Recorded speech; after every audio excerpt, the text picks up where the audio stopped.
Hello, I'm Barry Pavel. I'm the director of the Brent Scowcroft Center at the Atlantic Council, and we are so honored and thrilled to have His Holiness the Gyalwang Drukpa here. He is the spiritual head of the Drukpa lineage. This ancient lineage is based in the Himalayan region and has 37 million adherents. We just spent some time with His Holiness, and he has some important messages that we strongly agree with because we care very much about world affairs and making things better. But more importantly, he also has not just messages, but action for many of us to take.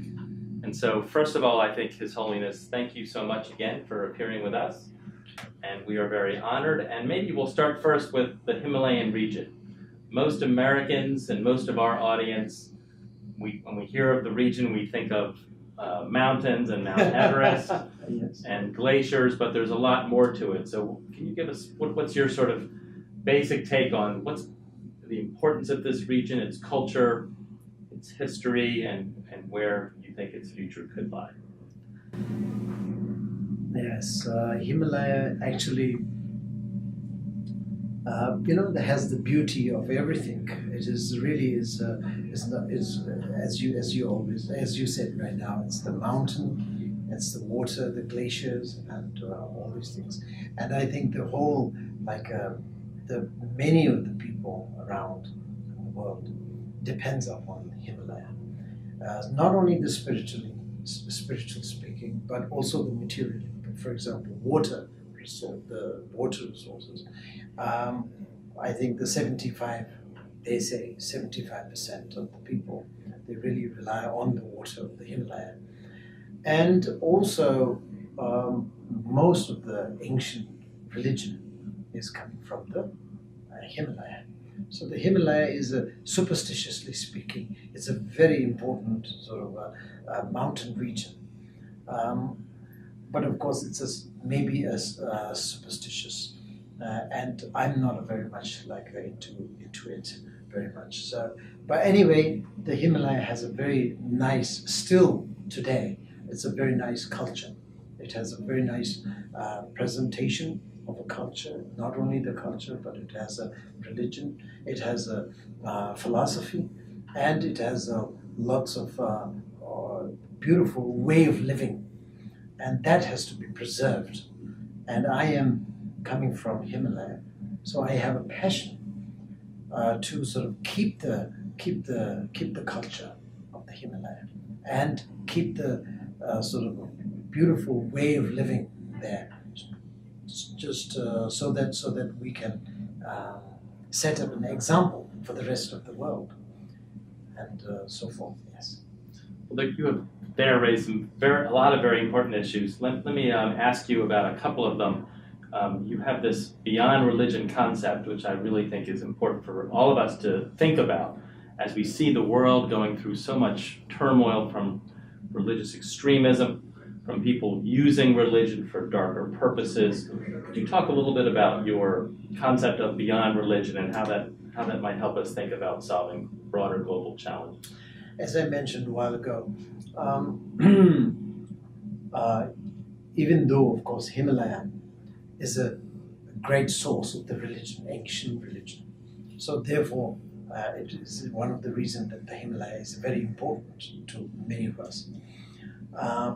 But talking about religion, nowadays, we don't really use religion as a religion. We use it as a weapon, as a wrong interpretation. So any kind of religion you may be talking about, but it can be, to use for your benefit, for your own benefit, not for the benefit of all beings, or all sentient beings, what we say, or all others.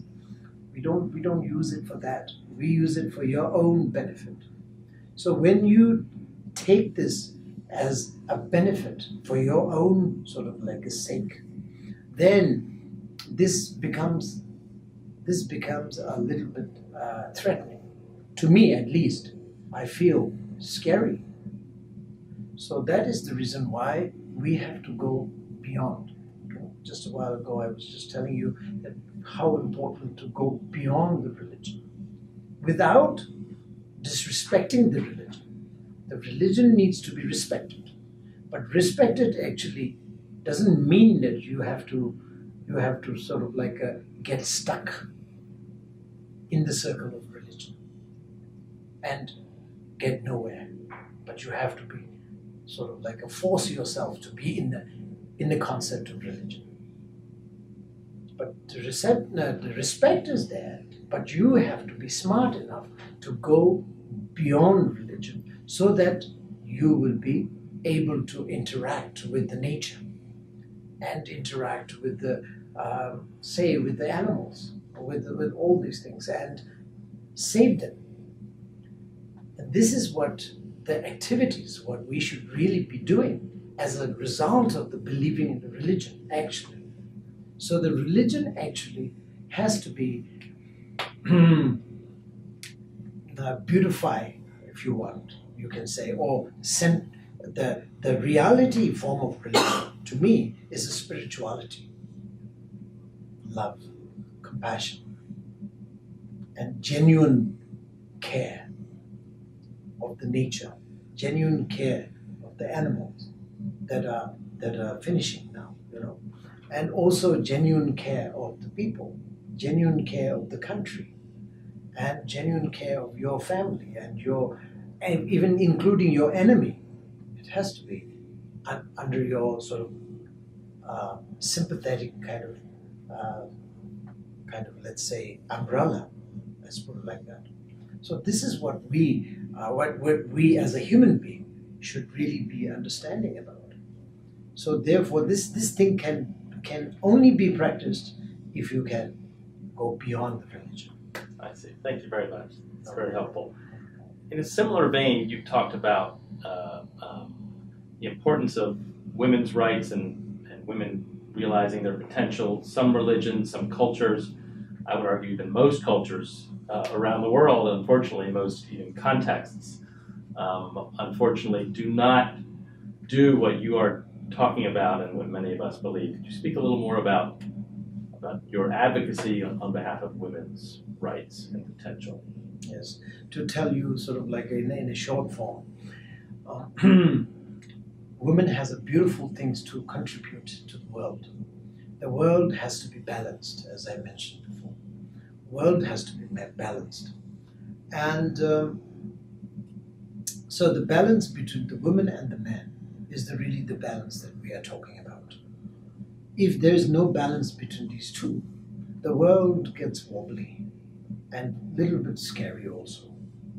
So it needs to be balanced. So in the how to really practice the balance is only you have to respect the woman again. You have to empower the woman.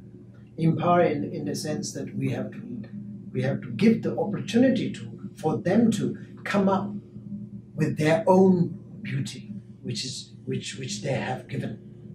They were given by nature. They are beautiful. They have a beautiful contribution. They have a beautiful presentation. They have a beautiful nature. So that should never be suppressed. And it has to be really let them to grow with it. So this is what a religious master like myself also has to really be working for that direction. Because the religion, I think the religious master really has the important role to play with it, because we are always talking about the saving the world. But if you want to save the world, first thing you have to really understand and work with is the equality.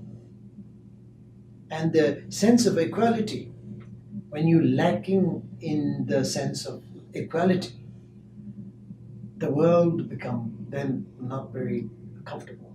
So you're not really managing to save the world. So in order to save the world, definitely you have to have first the sense of gender equality built. So this is what really we all the human being, really need to work in that direction. And this is what I have been also sort of encouraging, very much so. But certainly you must be facing some resistance in conservative quarters, traditional areas where those who benefit the most want to keep things the way they are. And so I don't know if you could give us a little bit of a sense of, certain places where women aren't allowed in a traditional building or something. How what are you up against? The how non-Buddhist religion treats the woman. I'm not in a position to talk about it, even though I have a lot of things to talk about it, but I don't want to talk about it because I'm not in a position. But Buddhist, there are many shrines, many holy shrines, so-called holy shrine, too holy for the woman to go in. But men are allowed, but women cannot go in because it's too holy. That definitely is a nonsense. It is definitely a nonsense. To me, at least it is a nonsense. Of course, many people think that way, that it is a nonsense, but they don't really dare to talk about it. But I'm the daring one. I'm the naughty one. So, and I deeply, from depth of my heart, I want to delete this kind of concept from the society. And woman has to have a right to go into the shrine if they want. I'm not asking them to come to the shrine to pay homage. No, if they don't want to, it's their choice, definitely. But if they want to, they shouldn't be banned. And that is the one thing. And it's, of course, there are millions of things that women cannot do. Cycling, I don't think the society believes that the women can cycle for that many kilometers. And especially the nuns. And the Kung Fu. I want to ask you about the Kung Fu nuns. We have to talk about the Kung Fu nuns. Yep, right. Can you give us a little bit of background? This is what I'm saying. The Kung Fu, I purposely teach them how to sort of like how to exercise the Kung Fu, just to get the self-defense and also self-confidence. Because of self-defense, they have confidence. They will have confidence, and because of the confidence, then they can contribute beautiful things, whatever the nature they have, contribute to the world. So therefore, they're now like a kind of starting to know as a Kung Fu nun. So which is very good. I'm very happy about it. Even though, of course, I was not really purposely doing that, just to know, or for the reputation. I'm not doing it, but it is now becoming very popular, and it's very good. Why? Because the rest of the world, rest of the women, will have a confidence. Just looking at us, looking at the nuns, Kung Fu nuns. The other women also, they will feel that they can contribute such a beautiful things in the world. So they will also be sort of generating their confidence. So therefore, the Kung Fu nuns, the Kung Fu was really helping them, not only physically, but the physical, but also in the psychological, but mental confident. So they're feeling very confident, and they're very comfortable. And they're telling me not only once or twice, many times, they're thanking me. But of course, I don't think that I deserve to thanks, deserve to have many thanks from them. But I feel very comfortable also that looking at them, that they are growing. And they're growing by themselves. I'm not empowering them. I'm not giving them anything. They have their own beautiful nature. But before you, my understanding is that nuns were discouraged from practicing Kung Fu and from exercising in this way. So you certainly... That's true. Nuns are discouraged, even by their own parents also. Just no, don't do it. You are a girl. You should be, sitting sitting quiet, don't do anything. You just do your sort of like small things, like maybe cooking, cleaning, and serving the guru. That's it, or something like that. But I said, serving guru means serving world, and if you serve the world, if you manage to serve the world, using your beautiful nature and gift, that is the greatest way of serving guru, if you like. So this is the reason why I teach them many things that historically only can be done by a man, by the monk, by the man, not by the woman. Historically never known that the spiritual dance, we have a certain spiritual dance that is never known that done by a nun or a woman, but I have taught them how to do that by nuns. Why not? And I am 100% confident that I'm not breaking any rules or any law that has been taught by the Lord Buddha. Speaking about that, many of those nonsense are not authentic teachings of Lord Buddha. So we interpret it in a way that we feel comfortable. We means human being. So it's not only the Buddhism, I think. I'm sorry, but the other religion also. They're becoming like corrupted. And it's not the authentic teachings of Muhammad, for example. You have said very eloquently that sometimes religion is used as a weapon. That's it. Yeah. So it is not, I don't think, I don't know, maybe I'm wrong, but I think it's not an authentic teachings of Muhammad to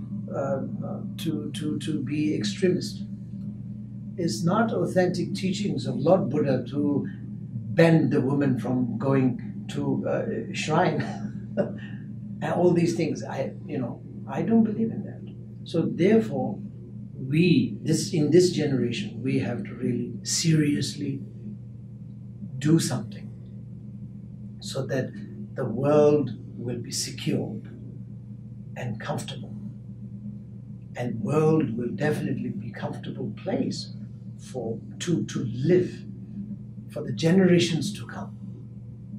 And the security of world, security of the country I think, definitely comes back to this point. This is the point that we really have to be seriously taking care.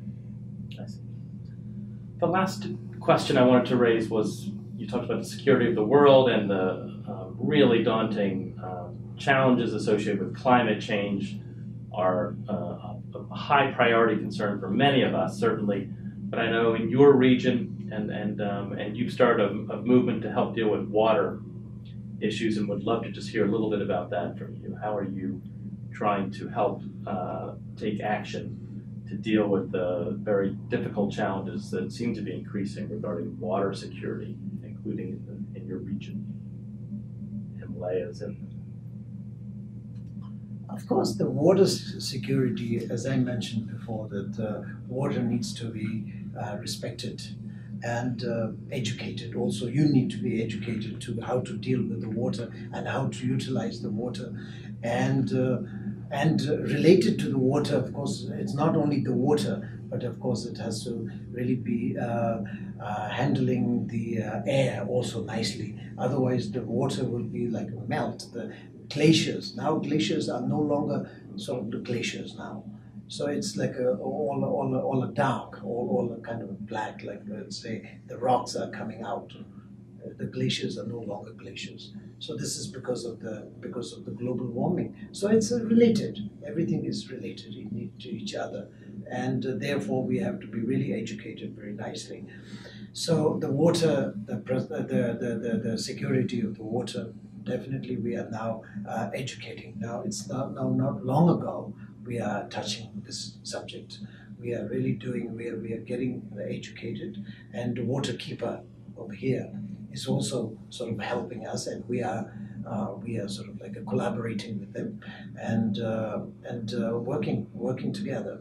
And we're really anxiously looking forward to sort of be guardians of the Himalayan water, so that the many part of the world will definitely be very comfortable for many generations. And but not only that, I mean the security in the sense of other security, other part of the security also need to be really taken care. Taken care, and also it has to be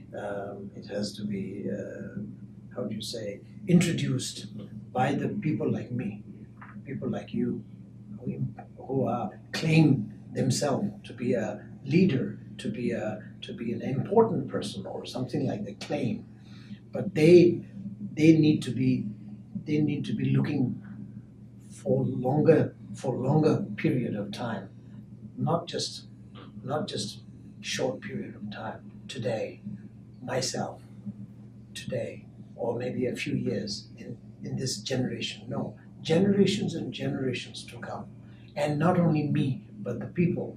And not only the people, but animals and the nature and the whole world.